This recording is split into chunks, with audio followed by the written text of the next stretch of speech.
Nintendo's next console is yet upon us. Supposedly, in the next couple of months, we will have the next Nintendo Switch successor.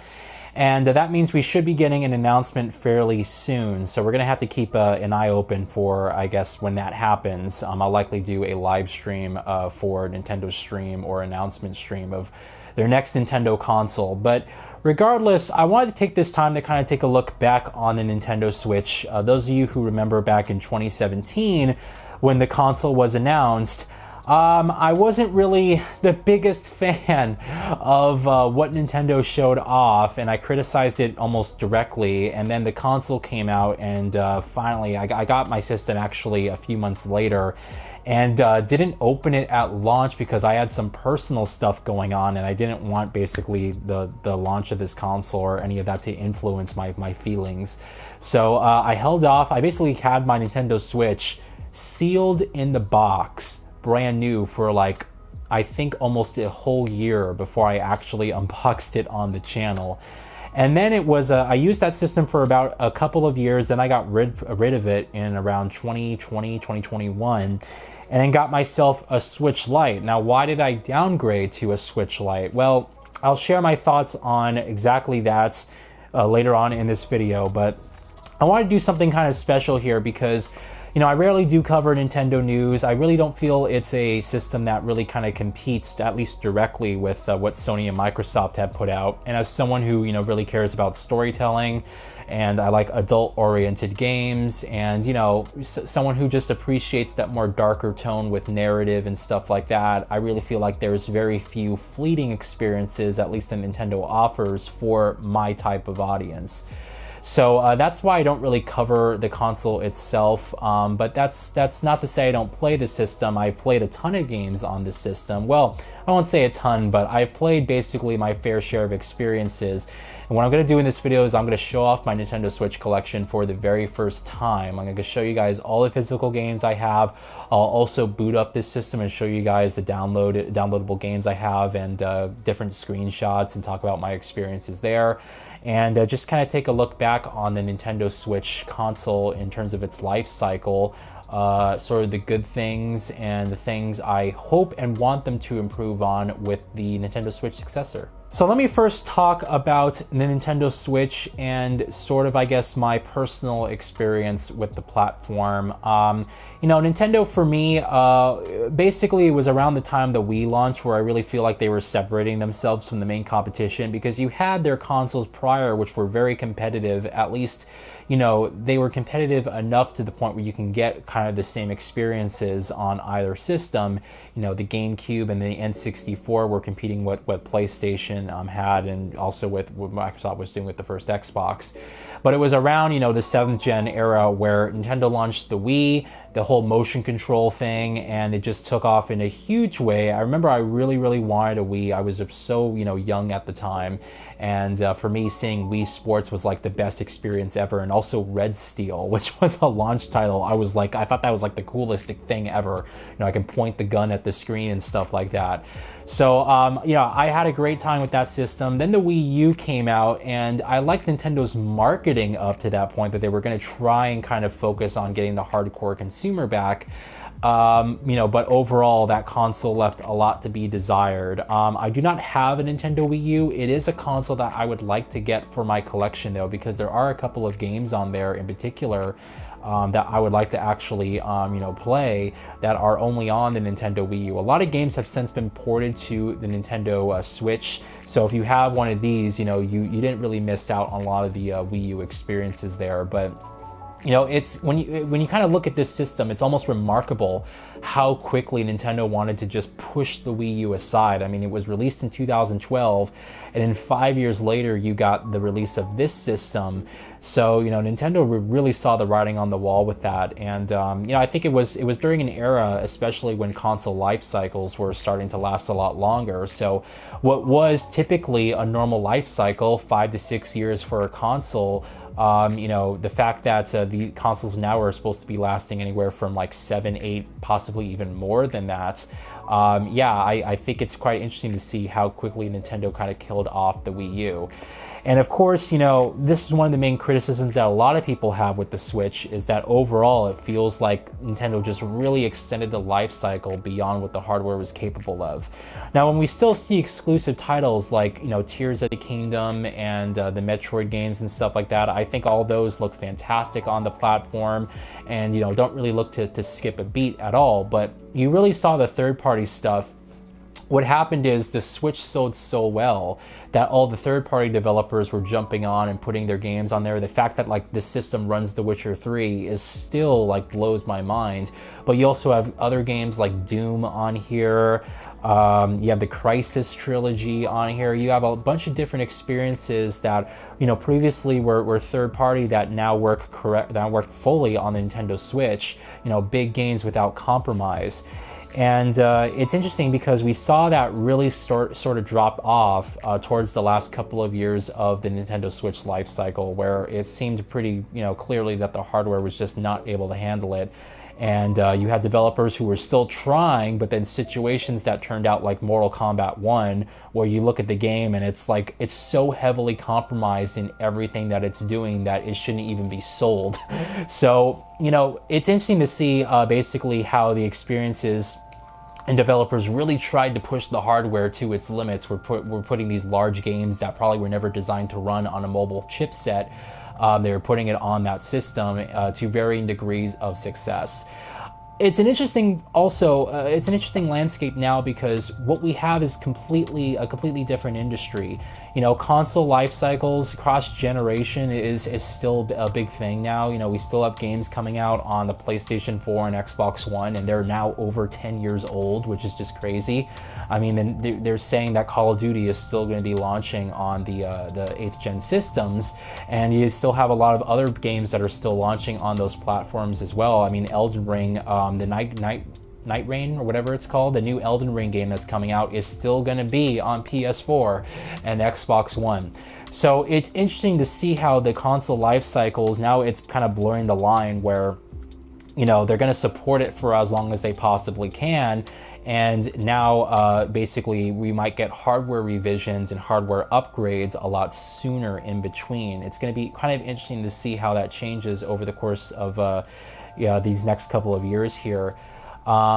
But yeah, when it comes to the actual Switch and the system itself, I think a big part of the issue is that Nintendo really pushed the hardware to have a lifespan that it probably, you know, was a little bit too weak for. You know, we have to also consider that, you know, the chipset that was in use here, the NVIDIA chipset, was already old when the Nintendo Switch was made. So it has that going for it, where even though the console itself is not even anywhere near 10 years old, the chipset and the technology inside this thing is actually.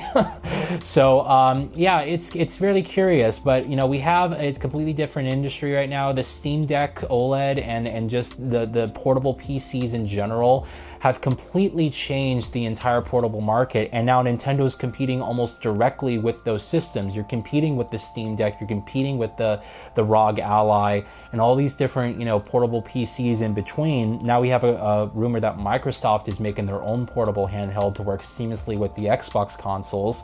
So, you know, it's a completely different industry to when it was when this system launched, when everyone was still on home consoles.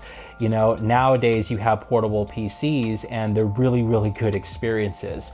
So it's going to be really interesting to see what Nintendo does with the next console. We're going to have to wait and see. But in any case, I'll show you guys right now the games that I have for my Nintendo Switch and the experiences and the time that I had playing those games. And afterwards, I'll kind of talk about what I want in the next Nintendo console. Alright everyone, so as I said earlier, my Nintendo Switch collection isn't huge. I have just over a dozen games here physically. This was an interesting console for me because, you know, a lot of the third-party stuff that came out I already played and owned on other platforms. And, you know, there really wasn't any reason for me to buy them again. There were a couple games I did that for digitally, but a lot of the games that I have physically here are just kind of, you know, Nintendo franchises and other games that had come out for the system that I wanted to pick up and try. This was also an interesting system for me because there were a lot of games, you're going to see a lot of games that normally I wouldn't have played but decided to give a chance to varying degrees of success. Some of the games I enjoyed, others I didn't really care for that much. I'll try to share my thoughts as I go through my collection in this video here. So anyway, let's start off. Our first game here is Animal Crossing New Horizons, one of the premier titles for the Nintendo Switch. Yeah, I actually tried out Animal Crossing New Horizons. This game just isn't for me. Sorry to say, you know, to be honest, I kind of like the quirkiness and you know, just the overall atmosphere of like what they built, but the overall gameplay, like I probably put around, I think 8 hours into this game before I actually quit it. So I really tried, you know, to like kind of get into the game and stuff, but it's one of those games that doesn't really have an ending. You just kind of play it and you just kind of, I guess, get addicted to the loop and then just kind of keep on playing it. So for me, at least, I didn't really find it all that entertaining. You know, some of the quirks of the game are kind of silly and fun. I like how all the characters sound completely ridiculous. They all like sound like that as they're talking to you. I never played an Animal Crossing game before. This game got rave reviews, and I guess for what it is, for the type of game it is, it must be good for Animal Crossing fans. But for me, it's just yeah, didn't really get into it. Didn't really hook me. All right, our next game is Bayonetta 3. I love the Bayonetta franchise. Well, I played the first one on Xbox 360 all those years ago, back in 2010. Definitely going to be doing a reminiscing video on it, but I was really happy when Nintendo bought the franchise and decided to continue, you know, the series, because I do think it has quite a lot of potential. Now, this particular game, a lot of people had been waiting on for many, many years. And it came out, and overall, I liked the gameplay. You know, they really tried to kind of go above and beyond with the experience here. What I mean by that is that there's a lot of different gameplay elements to this game that remind me of some of the better, you know, Platinum Games hits. So like, you don't just play as Bayonetta. It's not just like this hack and slash, you know, combo type of melee focused game. There's also side scrolling elements as well. You switch off between you know, a new character here. So there's different elements to the gameplay. I overall like Bayonetta 3. I think it's a good game. I think it suffers a bit in its story though. It goes, you know, for that whole you know, multiverse type of, you know, narrative here, which I think works okay, but, you know, it's just one of those things that we've seen 1,000 times before, so there's really nothing more to say on that. But overall, I like the game, and I guess if they're going to make more, I'll look forward to seeing what they do next. All right, next up is Cruisin' Blast. I love the Cruisin' franchise. Remember playing Cruisin' USA all the way back on the N64 when I was a kid and in the arcades and stuff. This was such an awesome franchise, and so I had to pick up this one for the Nintendo Switch. And I like this game a lot. You know, it's a very short game in terms of its like main career mode, but you know, it's one of those that I guess it was an arcade title first, and then they ported it to the Nintendo Switch later. So just having this experience again is really cool. You know, it's the Cruisin' franchise, so I was able to get back into this with relative ease. You know, the whole game just handles perfectly, you know, great on Nintendo Switch hardware, and the fact that it's a portable platform to take with you wherever you want. I had a lot of fun basically playing this game. So it's a very simplistic entry, but what it does well, you know, it definitely has that Cruisin' charm, and yeah, I quite enjoyed playing this one. Our next game is Luigi's Mansion 3. I actually never played any of the prior Luigi Mansion games before this one. I have to say that I was really impressed by the visuals of this game back when I played it. This game just looks like almost like a cartoon in motion. It's just really, really well done. They have great light shafts, and just the overall volumetric qualities and stuff of what they're pulling off. The animations, the physics, and all that just are excellent here. I quite enjoyed this one, kind of going through the haunted mansion. You're kind of, you know, trying to rescue your friends who have been captured, and there's cool little boss sequences. There's a lot of exploration and stuff. So it's like a first entry point for me into the Luigi Mansion's, you know, franchise. I enjoyed this one, and I would be down to actually play more. I'm sure they're going to do, you know, more of these games with the new console coming out. So I guess we'll have to wait and see. But overall, yeah, it was a lot of fun. Oh, there's a receipt when I bought the game, I guess. So yeah, pretty cool. All right, next up we have Super Mario Odyssey, a launch title for the Switch. I believe it was a launch title, although I might be mistaken there. One of the earlier titles for the Switch. Man, they really just went all out with this game. It's basically a Mario game. I want to call it open world, but they put you in all these hubs, and it just embodies all of the, you know, great classic elements that you kind of remember from Mario, the earlier Mario games and stuff. And just playing this game, it's incredible the way it kind of seamlessly switches between 2D and 3D, and you're exploring these worlds, and there's all these different, you know, puzzles you can solve and enemies you can take down and stuff like that. You know, Bowser's at it again. I really enjoyed this entry. It was a lot of fun just to kind of roam around and you know, kind of play through. And everything surrounding the actual game was pretty interesting and creative as well. I really kind of enjoyed it. They have this theme song in the game. They give you the entire lyrics, which I really like on this particular physical copy. So yeah, I had a good time playing Mario Odyssey. Interested to see what they do next. It's been a long time since we've seen a game like this. I know there's some rumors about Mario Sunshine, I guess, returning, so we'll have to wait and see. All right, so I got some Metroid games up next. We have Metroid Dread as well as Metroid Prime Remastered. Currently, right now, I am playing through Metroid Prime Remastered on my Switch, but I already played through Dread. Man, I was shocked at this game. This is one of the best side-scrollers I played in a very, very long time, and man, what it does so well. It's really interesting because, you know, this harkens back to an earlier era of gameplay, right? But there's so many hidden elements. The way the world is constructed in Dread is just, it's mind-numbing. There's so many puzzles and different rooms that connect to one another. This is a game that took me almost 10 hours to finish. I was really surprised. I think it overstays its welcome a bit towards the end. But overall, what it does is just insane, and the final hour of the game is just incredible. What they ask you to do in this game is shocking at times. I remember I was just sitting here playing it, and I was like, how do you expect me to react this quick? Because the game gets really super challenging towards the end, and you just kind of toughen up and get through it. I was quite surprised with this game. I think as a Metroid game, it does excellent. And it's just a really fun side-scroller, one of the best I've played in recent memory at that. And if we take a look at Metroid Prime Remastered, obviously this is the GameCube favorite that a lot of people love and stuff. I'm currently playing through this right now on my Nintendo Switch, so overall what I can say is that visually it looks incredible.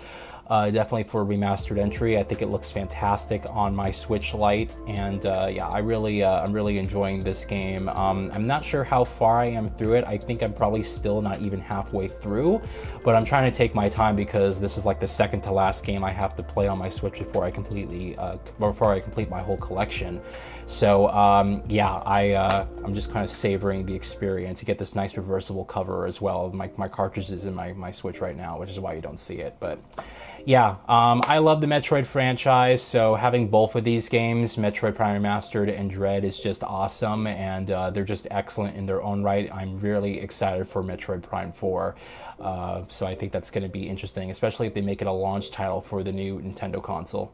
All right, next up we have No More Heroes 3. Some of you might be surprised, but I actually really like the No More Heroes franchise. I played the very first one on the Nintendo Wii, and I remember it was one of the first games I played on the Wii where I finally realized, oh, this is a system that adults can enjoy too. It's not just, you know, for a younger audience and stuff like that.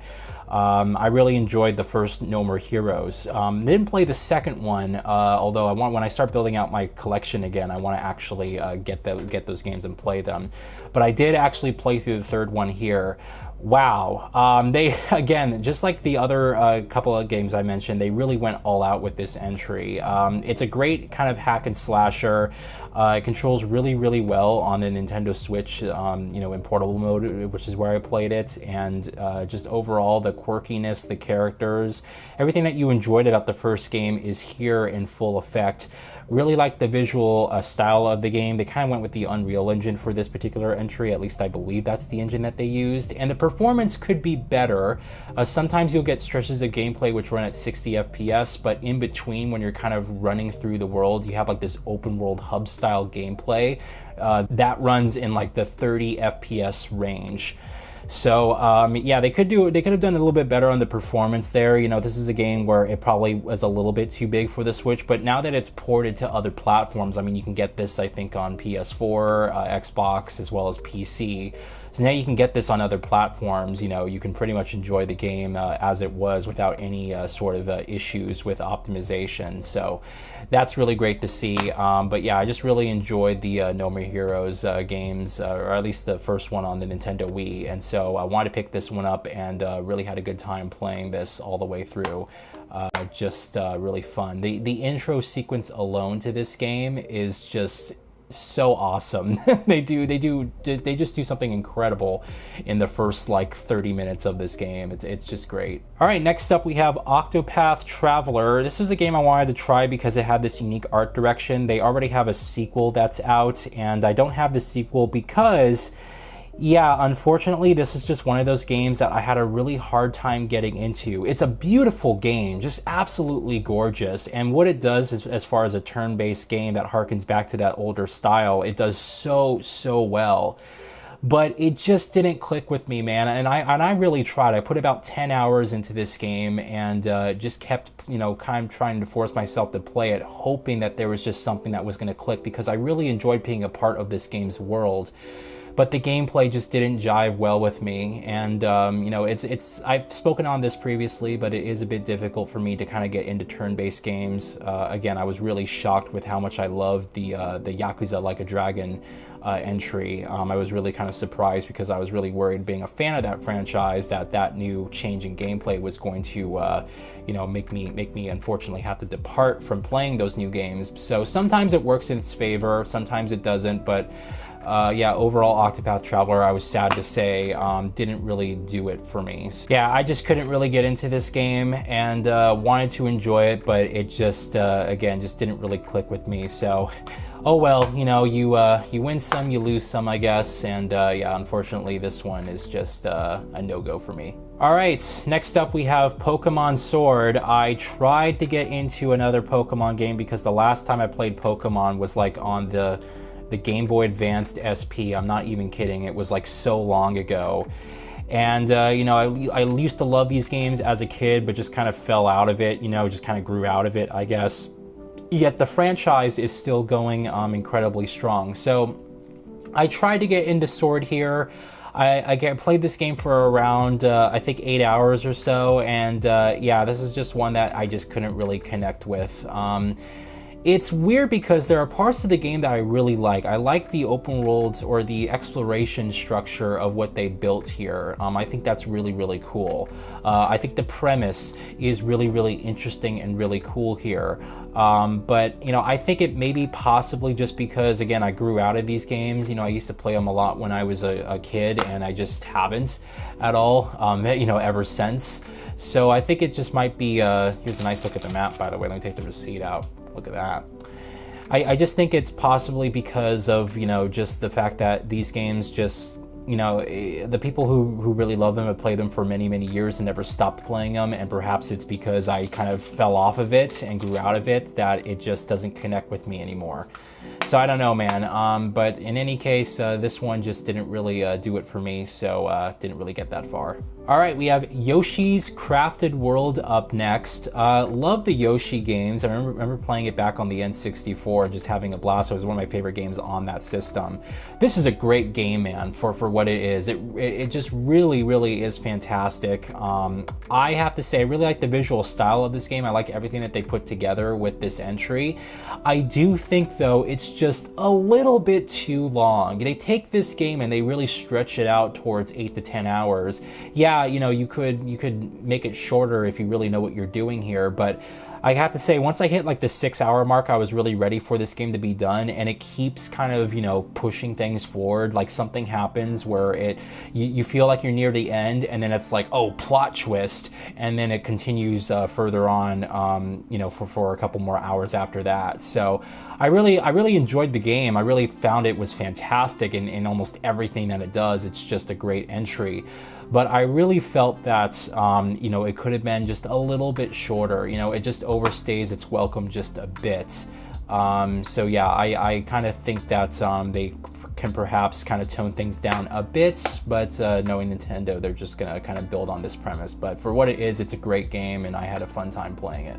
And for my final 2 games on my Nintendo Switch collection, of course, it's my Zelda titles. Now, you'll notice that Zelda Tears of the Kingdom is still sealed. I have not taken it out of its cellophane. It's still wrapped, and that's because I have yet to play this game. I told you guys earlier in this collection showcase that I have 2 more games to get through on my Nintendo Switch collection, Metroid Prime Remastered, which I'm currently playing through right now, as well as Tears of the Kingdom, which is the last and final game I have within my collection to play. So I can't really talk much about this, but I did put in 50 hours into Zelda Breath of the Wild to actually complete the game. And man, it's incredible. You know, playing like Twilight Princess on the Wii, and then playing whatever the one was on N64, I have like a very fleeting memory, just a very faint memory of me playing one of those games on the N64. Seeing how the franchise came from that to this is just nothing short of shocking. I'm really at a loss of words when you look at just the growth of the franchise itself to see how far it's come. It's just absolutely insane. What I really found interesting about this particular entry is that it takes like the best elements from RPGs like The Witcher 3, and it completely, you know, puts it within the same style and just the personality that Zelda, you know, entails and all of its games have. You know, it embodies the best elements from those other franchises. In fact, I often said to people that Zelda Breath of the Wild to me is Witcher 3 meets Shadow of the Colossus. It very much is, feels like a mixture of those 2 experiences. You have these giant boss fights, which you actually get to climb, you know, these structures on and take down these enemies from within, these giant mechanical enemies. And then you have like this open world depth and structure to it that's very similar to Witcher 3 without the adult oriented writing and the storyline. You know, I feel like it could definitely mature into those elements. I would like to see this franchise. Again, I haven't played Tears of the Kingdom, but it looks, based off of what I've seen, it looks very similarly in line with Breath of the Wild, like they just took the gameplay and refined it. But maybe this game is a lot darker than Breath of the Wild is. I guess that remains to be seen by myself. But overall, I was just incredibly impressed here with Breath of the Wild. I spent 50 hours in its game to fully complete it end to end, and it took me many months to get through, you know, but I overall had a really good time, and I was just really impressed through and through. So yeah, I'll let you guys know, I guess, when I get to Tears of the Kingdom and what my thoughts are like that on this particular game. But yeah, these are the last 2 games I have in my collection, and that basically concludes all the games I have, physically at least, on my Nintendo Switch. So if you watched my console collection video from last year, you probably already saw this console, but this is my Nintendo Switch Lite.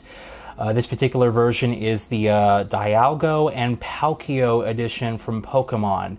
Now, you wouldn't know that unless you turn it over and you see the etching, basically, of, I guess, those 2 Pokemon on the back here. But what I really like about this particular console is just its color scheme, this kind of gunmetal gray with the black accents. I mean, when I was looking at Nintendo Switch Lites, I was really impressed with the way that this one looked, and was able to get this one brand new, and got it for MSRP as well, so I didn't overpay or at all whatsoever. So yeah, this has basically been my main Switch that I've been using. You know, for a couple of years now. I used to have the regular Nintendo Switch. In fact, I have one here because my boyfriend Jacob still has his regular Nintendo Switch. But I got rid of mine. So, and overall, I have to say that, you know, the reason I kind of like the form factor of the Switch Lite, you know, although it is slightly smaller, one could argue it's a little bit less comfortable to hold. This is basically how I use it, you know, just supporting it like so.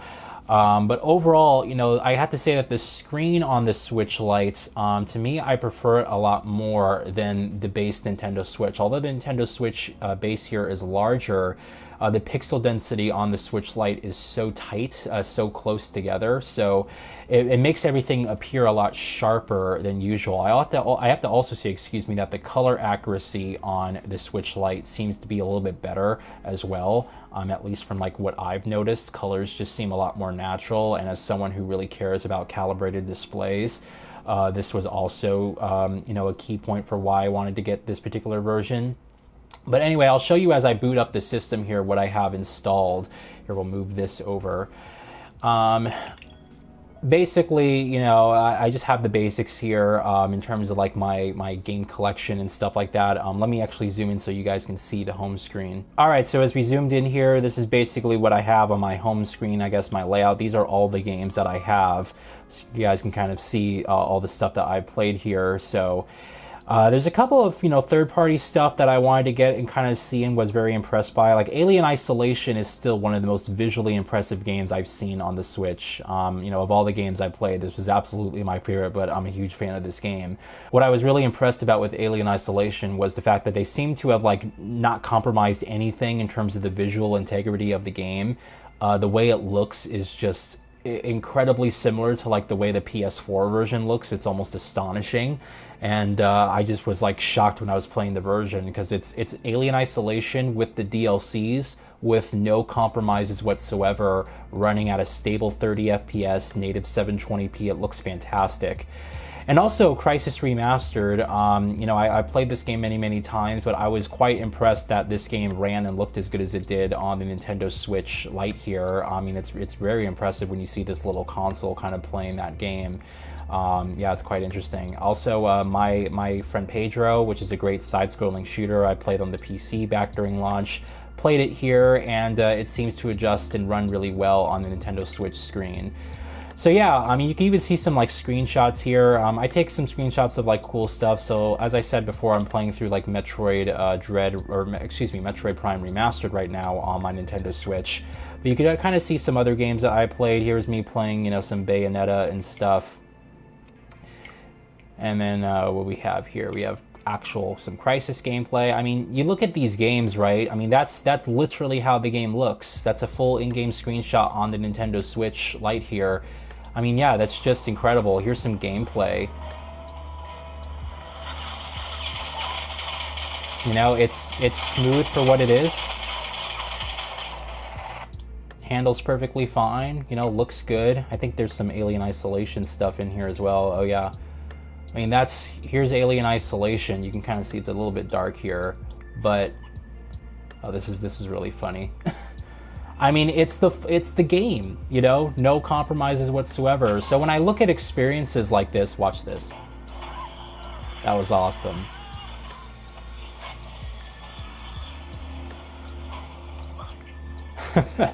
When I look at experiences like that, I'm just like, you know, it just blows my mind, you know, and perhaps I'm easily impressed here, but, you know, coming from someone who used to play these games on home consoles, seeing the fact that now basically what is a mobile phone chipset can run these games is just nothing short of phenomenal.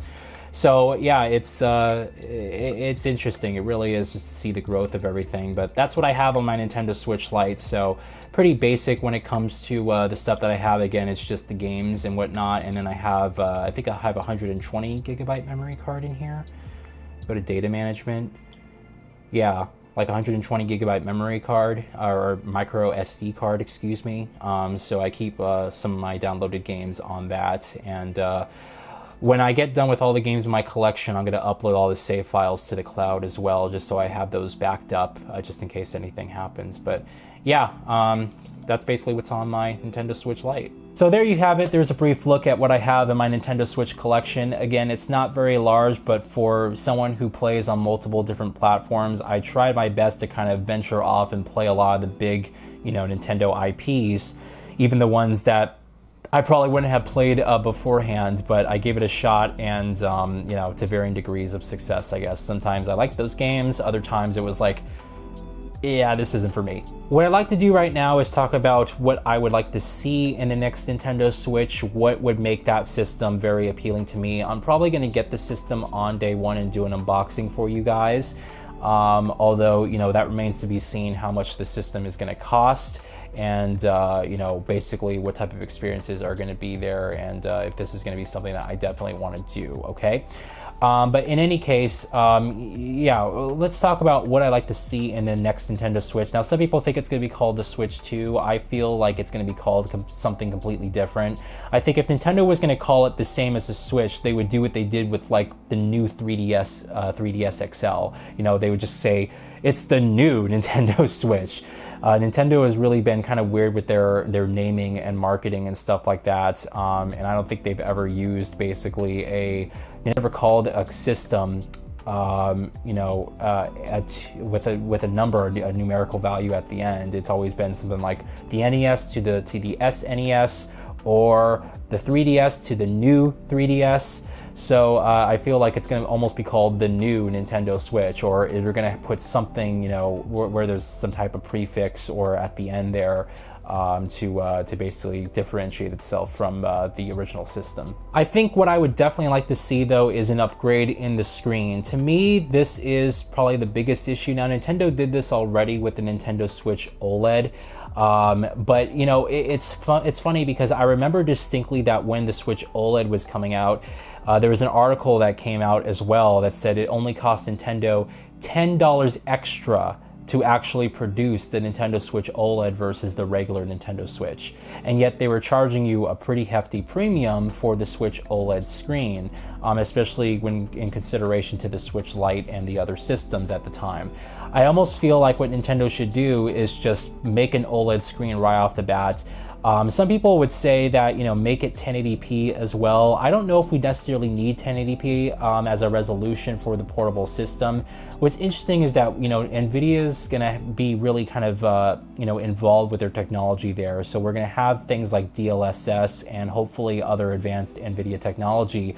I would love to see some ray tracing support on there. I think it would really do some great wonders, especially for some of those Nintendo IPs. But it's going to be interesting to see what the hardware is like there. I don't think that a resolution boost is really needed. I think 720p with a screen, you know, that's around ballpark this size is pretty good. What I would just like to see is the quality of that screen increased. You know, if you're not going to go OLED, at least do something, you know, much better. Do something where, I don't know, put some micro LEDs in there, do something where there's some type of really big increase in visual quality there, because the screen is arguably, it's everything that you see. It's one of the most important bits. And I remember when I went to the Switch Lite from my launch Nintendo Switch, I was really kind of surprised at, even though it was the same resolution, again, the pixel density of this made everything seem a lot sharper, but also the color accuracy.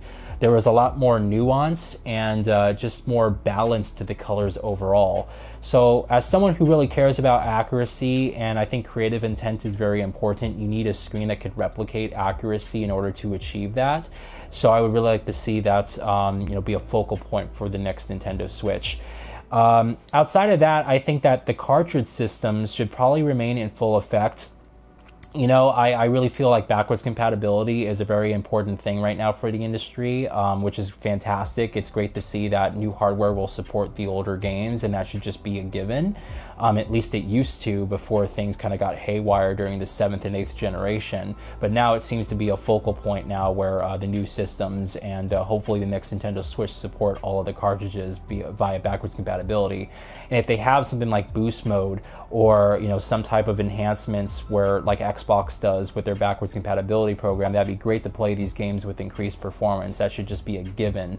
But to have some type of enhancements on top of that would be just fantastic. I think Nintendo really needs to focus a lot on their online component though.